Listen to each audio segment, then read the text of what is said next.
about Mitch Keller yet? Anybody?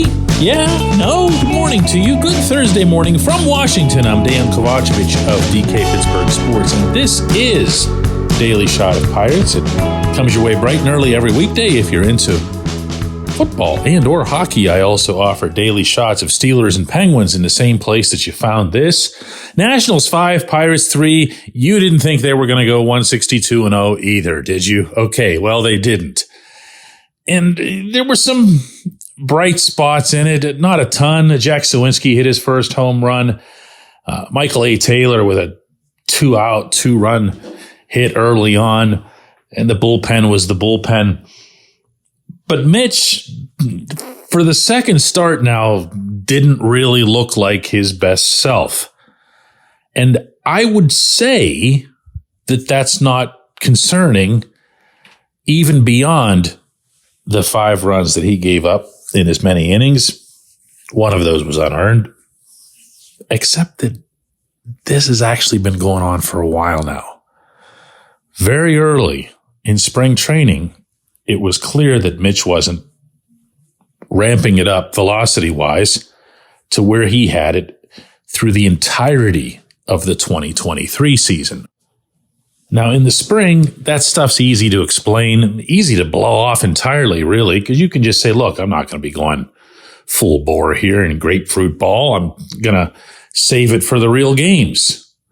You can also say that he's taken something off his fastball so that he can maybe pinpoint it better or whatever. And all of that came up at different points.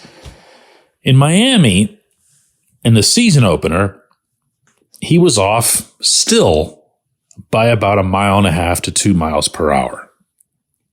So it wasn't anything dramatic. It wasn't anything where you saw him getting pasted, but it was across the board. It wasn't just the 4-seam fastball. It was all of the pitches. And I asked him afterward, how's your stuff? How do you feel? Big smile on his face, because you remember they won that game. Everything's fine. Everything's okay. All right, good, Mitch. Good. It's good to know. Good to know. So then he goes out against the Nationals here, and he maxes out with a 96.4 mile per hour fastball, which is right around where you want his fastball to be. His average for the evening, though, was 94.1, and he had one of them at 92.4. Now, it's possible that his 4-seamer and 2-seamer get mixed up by StatCast, so I'll read you the 2-seamers as well. He had a max of 95.9 on the sinker. He had a minimum of 91.3, and that averaged out to 93.9. Now, if it sounds like I'm getting a little bit too intricate here, a little bit too nebby, as we Pittsburghers say, I don't know, man. This guy's a pretty big deal. And the last thing you want is for him to be trying to shove his way through a situation where maybe he can't or shouldn't be going all out right now. And look, I'm not playing doctor here, okay? If he's out there and he's pitching with enough gusto to get 96.4 out of the arm, then that means he is, by every reasonable definition per pitching, healthy. So what's missing right now? I don't know. Maybe he just needs to get a little loose. Maybe there's some arm strength that's been lost, or maybe it's nothing at all. Maybe it's exactly what he said about this performance here last night. I just didn't execute when I needed to. Giving up a 4 spot in the second after we scored 2 is just not ideal. It's just tough second inning, and I thought other than that it was pretty good. Stroud came in, cleaned up my runs there in the 6th, so it was huge for us to stay in the ball game. But just too many runs in the second. Yeah, he didn't like the location. He didn't like the results. And he obviously didn't like the outcome. You could probably tell from his intonation there. This was not the team coming back and winning anyway. Am I worried? In the moment, no. I feel like Mitch is one solid start away from everybody forgetting that these first 2 ever happened, including the velocity being down a little bit.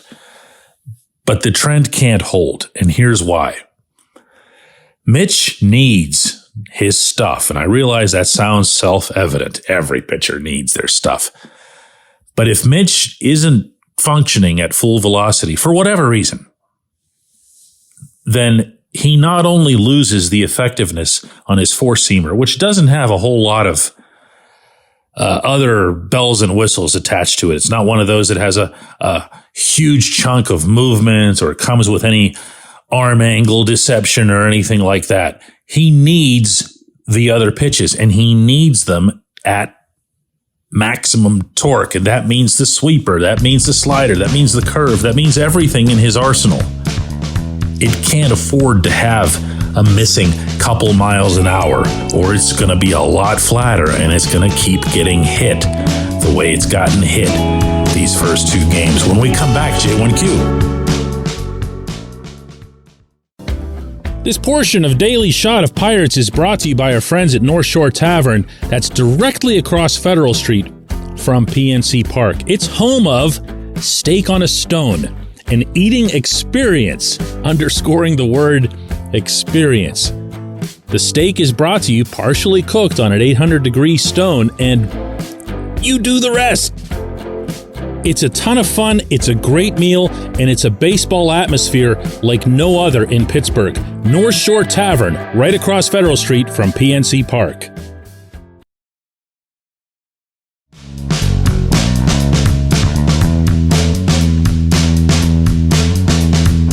Today's J1Q comes from JR, who says, DK, I'm happy with the idea of any Pirates starter who's an all-star and in his prime being a number 3 because better pitchers happen to be ahead of him. I'm still waiting for that all-time Pirates pitcher to show up, though. It's like a franchise Chicago Bears QB. There's a lot to unpack there, JR, in that wonderful entry. But first, I'm going to remind everybody that yesterday's subject matter was how Mitch might soon be the number 3 guy in this starter, even if he's the same pitcher that he was last year. It wasn't a shot at Mitch in any way. And it certainly wasn't foreseeing that he'd have trouble again last night. But if you have Paul Skeens, a 1-1 in the draft, in your rotation, you'd better hope that he's your ace. And when you have Jared Jones operating with ace-like material and attitude, yeah, you should set the bar pretty high there as well. But to your last point, that's a favorite of mine. It's not something I've brought up on the show, but it's something I've written about in the past, how the 143-year-old Pittsburgh Baseball Club still has never had what you would consider to be a truly great pitcher. Now, I say this with voluminous respect for Doug Drabeck and the Cy Young Award that he won in 1992. I say it with respect for Vernon Law, Bob Friend, John Candelaria, Harvey Haddix, and going back to the turn of the previous century, to the legendary Babe Adams, who really still might get into the Hall of Fame someday on one of these old Veterans Committee votes.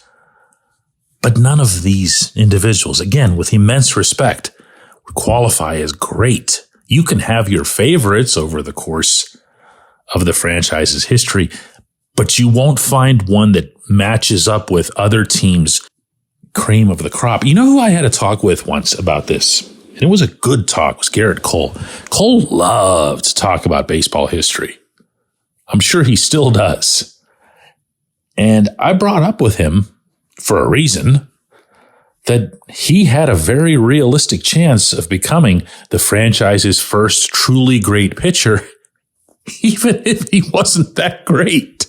I mean, and the funny thing is, if he had stayed in Pittsburgh, and there's a gazillion literal reasons that he didn't, he might have been that guy. If you look at what he's achieved in Houston and now in New York, that's someone who's on a Hall of Fame trajectory. And by the way, here's hoping the best for him in his recovery from his recent elbow pain. But no, it hasn't happened yet. And I'm not going to sit here and predict it for Skeens or Jones or anybody. I don't see any positives in doing that.